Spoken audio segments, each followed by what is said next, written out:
What if I told you that the way you drink water could be the very reason you're waking up exhausted every morning? Not because you're drinking too little, but because you're drinking wrong. We've spent decades being told to stay hydrated. But no one ever explains that your bladder doesn't follow slogans, it follows rhythms. And once you're past 50, those rhythms change. What used to be harmless, an evening cup of tea, a late glass of water, can turn into 3, maybe 4 nightly bathroom visits. Not just disruptive, but dangerous. Because every trip in the dark increases your fall risk, raises your blood pressure, steals your REM sleep, and quietly chips away at your mental clarity the next day. But here's the thing, you don't have to just accept it. In fact, most urologists agree that 5 subtle changes to your hydration habits can stop nighttime urination within days, not by drinking less, but by drinking smarter. And we're going to break down all 5 one by one with real stories and real science. So if you or someone you love is tired of waking up groggy, legs aching, confused at 2 a.m., then this might be the most important video you'll watch this year. Let's begin with the single most overlooked factor, timing. Because it's not just what you drink, it's when. Most people assume the bladder is a passive player, a balloon that simply fills up and begs for relief. But it's more like a pressure-sensitive sponge with a biological clock, and that clock starts to lose its discipline as we age. The hormone vasopressin, which helps us retain water at night and suppress urine production, decreases after age 60. By the time you're in your 70s, your bladder may be waking you up not because it's full, but because it's impatient. So how do we reset the schedule? Carol, a retired teacher in her early 70s, thought she was doing everything right. She drank lots of water every day, avoided sugary drinks, stayed away from caffeine after 3 p.m. But still, she woke up 2 to 3 times a night. What changed everything wasn't the amount she drank, but when she drank it. She shifted her water intake earlier, 80% of it before 4 p.m., and tapered off with small sips after dinner. Within days, her nighttime trips dropped to 1. Within weeks, she slept through the night more often than not. Her energy returned. Her mood stabilized. She even started painting again in the early mornings, a ritual she'd abandoned from years of sleep-deprived fog. This isn't just anecdotal, it's physiological. When you front-load your hydration, you give your kidneys and bladder time to process and eliminate excess fluid during your waking hours. This means by bedtime, your system has stabilized. No more surprise bladder alarms at 1 a.m., but it's not just about pushing fluids earlier. It's about balancing how you hydrate throughout the day. Large gulps create a surge of volume that can overwhelm your bladder's capacity, especially as it becomes less elastic with age. Try sipping slowly. Regularly, think rhythm, not flood. Every few hours, a small glass. Then taper off by early evening.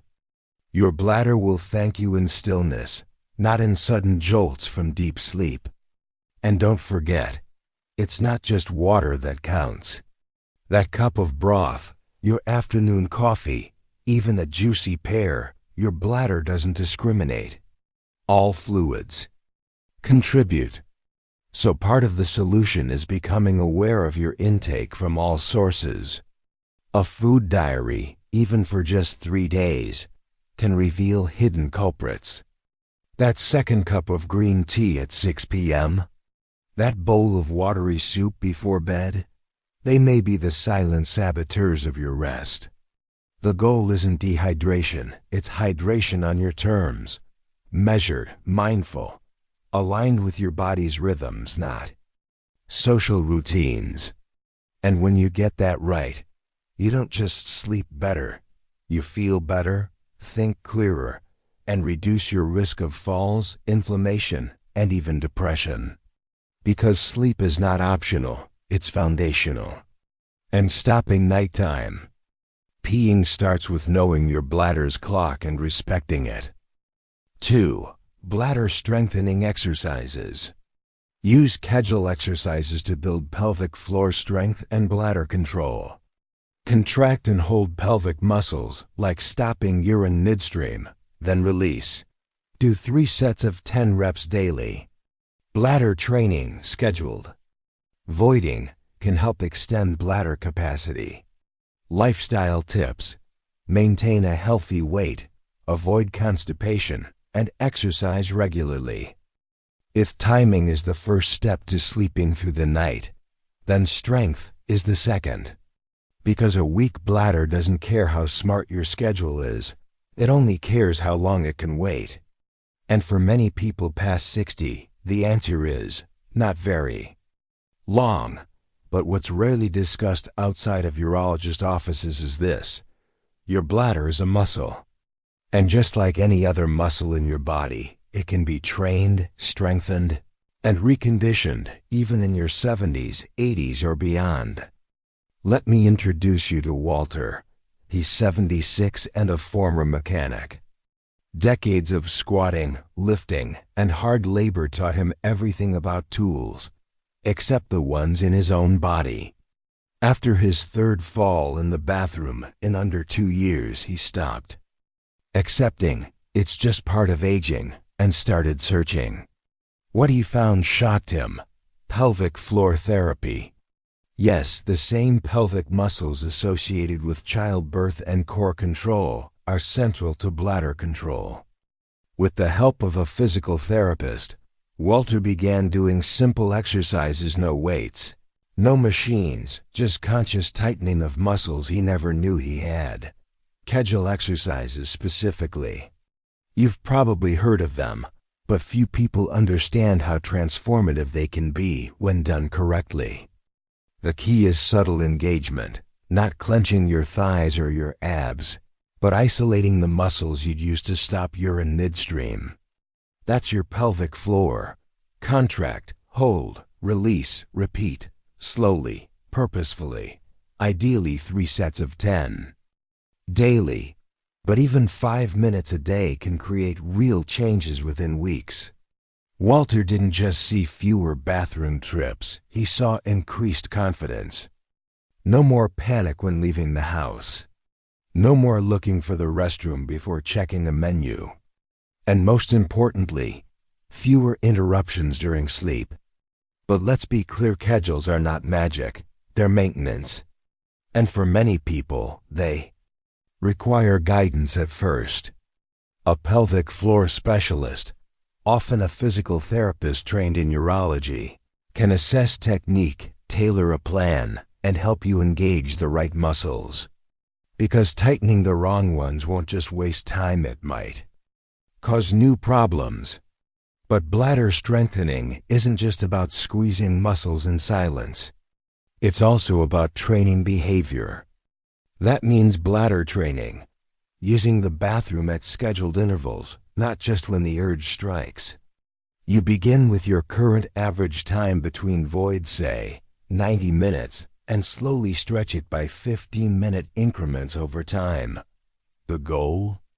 To teach your bladder to wait, to expand its threshold, to stop bossing you around. It's a gradual process, and yes, it takes patience. But the rewards are enormous. Longer stretches of uninterrupted sleep, less urgency during the day, and a quieter, more cooperative body. Now add in lifestyle support. Avoid constipation, because straining weakens the pelvic floor. Maintain a healthy weight, because excess belly fat increases pressure on your bladder. And yes, stay active. Walking, yoga, tai chi all support pelvic stability and lower body control. You're not just preventing pee breaks, you're rebuilding independence. And that matters, because what no one tells you is that incontinence, Even the mild nighttime kind can slowly steal your confidence. It can make you hesitant to travel, anxious in public, and embarrassed in private. But with consistent effort, it doesn't have to. Your bladder isn't just a bag that fills, it's a boundary you can retrain.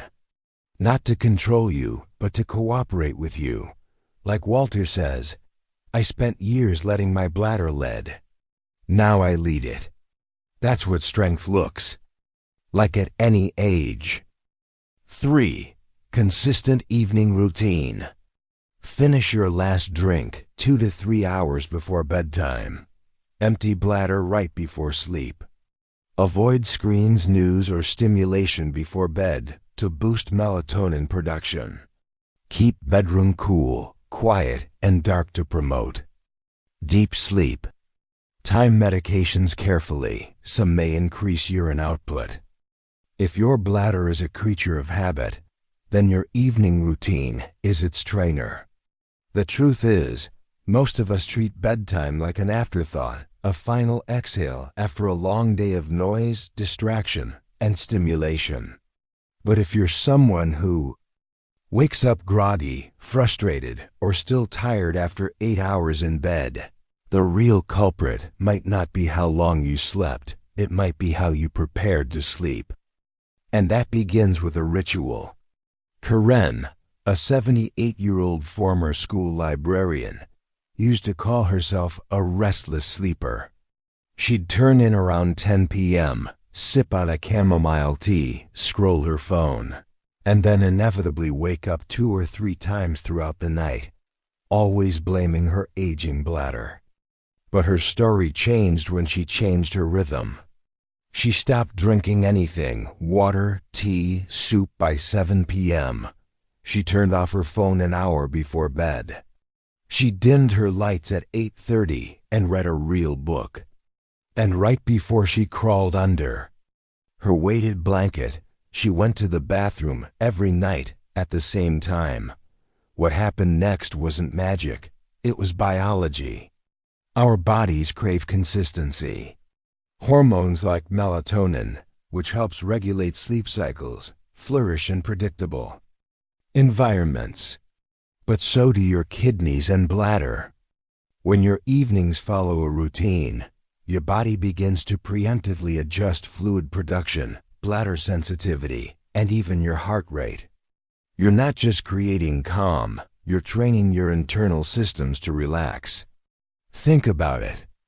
Would you expect a child to fall asleep in a bright, noisy room with screens flashing and snacks still being eaten? Of course not. Yet that's how many adults approach bedtime chaotic, rushed, overstimulated, and hydrated to the brim. A structured evening routine isn't about control, it's about release. A gentle unwinding. And yes, it includes strategic hydration tapering. 2 to 3 hours before bed, you finish your last glass of water, maybe your last bite of dinner. Then you let your body catch up. You allow your kidneys time to filter and your bladder time to empty. And before lights out, you make one final trip to the bathroom, not out of urgency, but out of ritual. That pre-sleep urination is like closing the door. It tells your bladder, I've listened, you're good, now rest. But that's just the beginning. Your environment also matters. Your brain associates light and noise with daytime. So reduce both. Use blackout curtains. Avoid the news. No late-night phone arguments or social media rabbit holes. Choose soft music, nature sounds, or silence. Keep your room cool. Your body temperature naturally drops during sleep. Support that drop, and you support deep rest. And here's the kicker. Poor sleep itself can cause more urination. It's a feedback loop. You wake up once, then again. Light sleep becomes fragmented sleep, and even a small bladder urge can pull you from bed.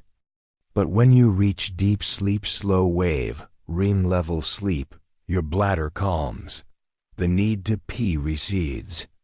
You wake up restored, not disrupted. And all of this begins not with medicine, not with surgery, but with a pen and paper. Plan your nights. Choose a bedtime and stick to it. Track your last drink. Monitor what disrupts you.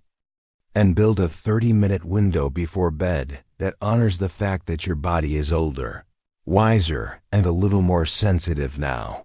That's not weakness. That's biology. And biology respects rhythm. Karen's secret wasn't cutting fluid, it was creating order. In doing so, she stopped blaming her body and started collaborating with it. Her bathroom trips dropped. Her mornings brightened.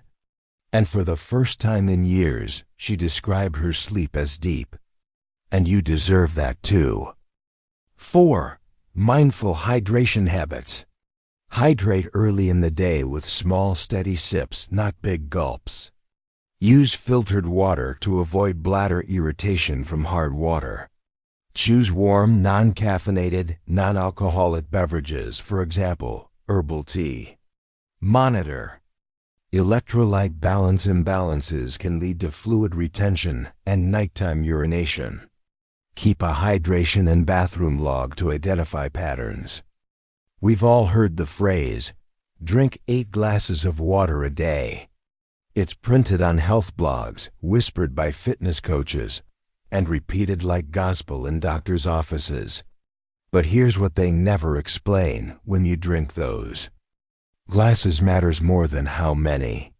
And at a certain age, mindless hydration can sabotage your sleep, your bladder, and your peace of mind. Let me be clear. Water is essential. It lubricates joints, regulates temperature, aids digestion, and protects organs. But your body doesn't operate on a one-size-fits-all hydration calendar, especially not after 60. And blindly following hydration advice made for 25-year-olds with high output metabolisms is like driving a luxury car on a dirt road. It's not just inefficient, it's damaging. What your body needs now is mindful hydration fluid intake that respects your energy, your activity level, your diet, and above all, your timing. Bob, a retired engineer with a sharp mind and a leaky schedule, discovered this the hard way. He prided himself on drinking 3 liters of water daily. But what he didn't track was when he drank his biggest glass. Right after dinner. He thought he was giving his body one last top off for the day. But his body translated that as time to wake up at 12:30 a.m., 2:15 a.m., and again at 4:05 a.m. That pattern left him exhausted, irritable, and frustrated. When Bob began shifting that hydration window, earlier front-loading his fluids before 4 p.m., and reducing to gentle sips in the evening, his sleep transformed. One bathroom trip became none. His energy returned. His mornings no longer felt like jet lag. And it wasn't because he drank less, it's because he drank differently. Here's what urologists won't always say plainly. Your bladder prefers even, consistent fluid intake, not feast and famine. Gulping down a bottle of water before bed because you forgot earlier is like throwing a sponge into a bucket. It overflows fast. Instead, start sipping the moment you wake up. A glass with breakfast. A cup of water after a walk. A few ounces every couple hours. Steady hydration teaches your kidneys a rhythm and gives your bladder the courtesy of predictability. And don't be fooled into thinking only water counts. Herbal tea, smoothies, milk, broth-based soups, fruits like watermelon and oranges all contribute to hydration. Your bladder doesn't care about labels. It responds to volume. So you need to be aware of all your fluid sources. Track them for just 3 days. You'll likely discover patterns you hadn't noticed. Like how that bowl of lentil soup before bed could be the reason for your 2 a.m. shuffle to the toilet. And let's not ignore quality. Some seniors experience bladder irritation from hard water high in minerals like calcium or magnesium.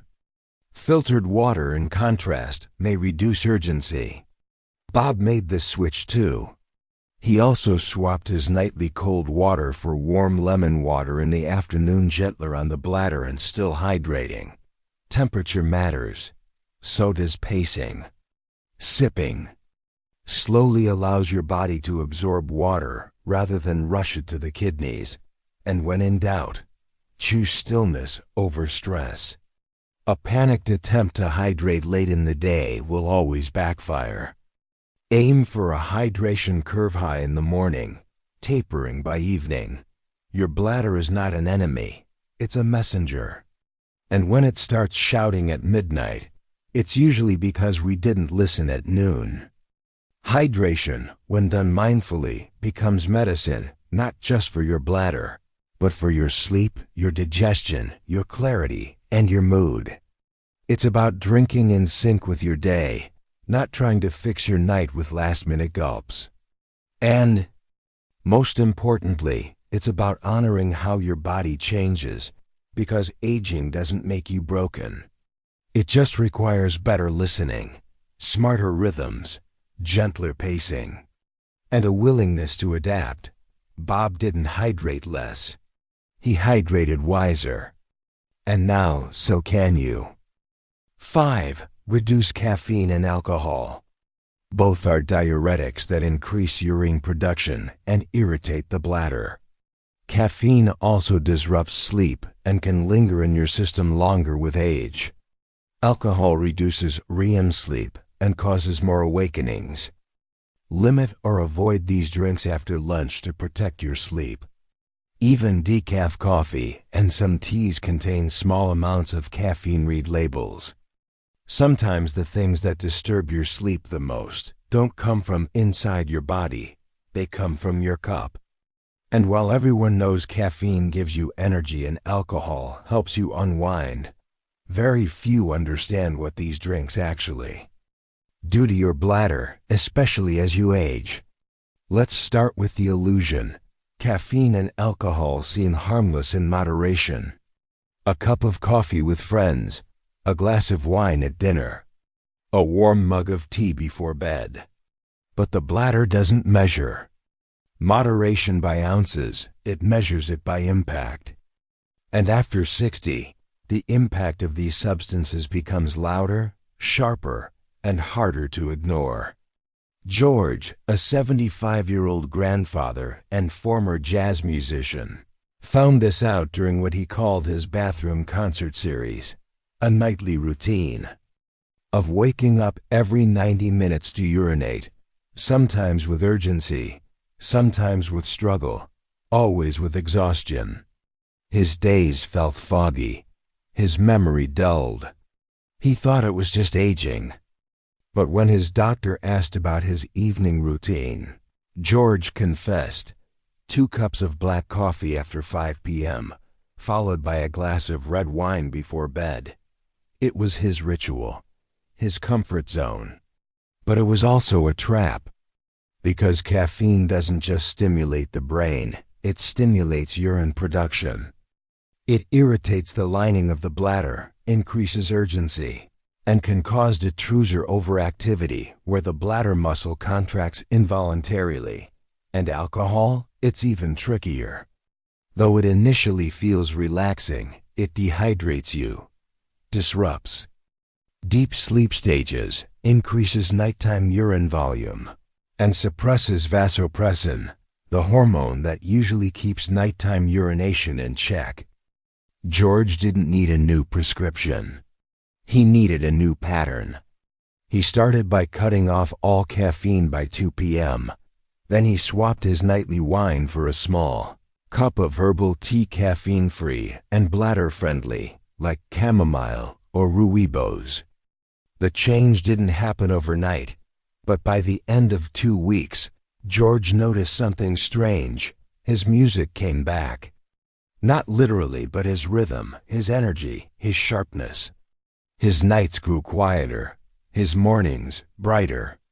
And the best part? His bladder stayed silent until dawn. But George's story isn't unique. For every person who struggles with insomnia or urgency at night, there's often an invisible culprit hiding in a favorite beverage. Even decaf coffee contains small amounts of caffeine. And many teas, especially green, black, or oolong still, pack a diuretic punch. The fix isn't abstinence. It's awareness. Read the labels.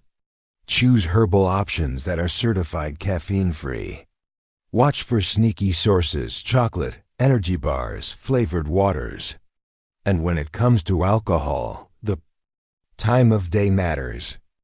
A glass with lunch may have less impact than one at 9 p.m., but for some, even small amounts disrupt sleep. So test gently. Adjust slowly. And remember, your bladder's sensitivity isn't a flaw, it's feedback. It's your body saying, what once worked no longer does. Let's try something new. We don't talk enough about how alcohol and caffeine rob older adults of rest, comfort, and clarity. Because the culture celebrates them. Don't talk to me before my coffee. Unwind with a drink. But what if your best mornings didn't begin with caffeine, and your best nights didn't end with wine? What if they began with balance and ended with stillness? For George, cutting out those substances didn't mean giving up pleasure. It meant rediscovering a different kind of peace. And for you, it could mean the difference between stumbling to the bathroom 3 times a night or waking up truly rested mind. Sharp, body strong. Caffeine and alcohol aren't villains, but they are triggers. And knowing how to handle them is the final piece of the puzzle. You don't have to accept nighttime urination as your new normal, and you don't need drastic measures to take back your sleep.